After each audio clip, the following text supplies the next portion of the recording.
Guys, ഞങ്ങൾക്ക് ഞങ്ങളുടെ അമ്മ ഒരു പുതിയ ഡിഷ് ഉണ്ടാക്കിയെന്നു. ചേട്ടാ, ഇത് കഴിക്കാൻ നല്ല രസമുണ്ട്. പേരൊന്നും നമുക്കറിയില്ല. എന്തായാലും ഇത് അമ്മോട് ചോദിക്കണം. അമ്മോട് ചോദിക്കാം.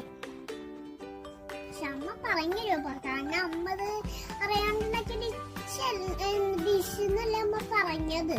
നമുക്കൊരു അറിയില്ലല്ലോ, പിന്നെ എങ്ങനെ അറിയും? ഇത് ചമ്മന്തിയും കട്ടൻ ചായയും കൂട്ടി കഴിക്കാൻ ഇത് നല്ല ടേസ്റ്റ് ആണ് കേട്ടോ. നിനക്ക് ഭാഗ്യല്ല, നീ കഴിഞ്ഞല്ല UKG പഠിക്കുമ്പോ അമ്മയ്ക്ക് ഇത് ഉണ്ടാക്കി തോന്നിയിരുന്നെങ്കിൽ നിനക്കും കഴിക്കായിരുന്നു അന്ന്. അതെ അതെ, അമ്മ UKG പഠിക്കുമ്പോ എനിക്ക് സ്നേഹമായിട്ട് ഇത് ഉണ്ടാക്കിയെന്നൂടായിരുന്നു. അപ്പൊ ഫ്രണ്ട്സിന്റെ അടുത്തൊക്കെ കാണിക്കായിരുന്നു. നിനക്ക് കൂട്ടുകാരുടെ അടുത്ത് ഷോ കാണിക്കാനല്ലേ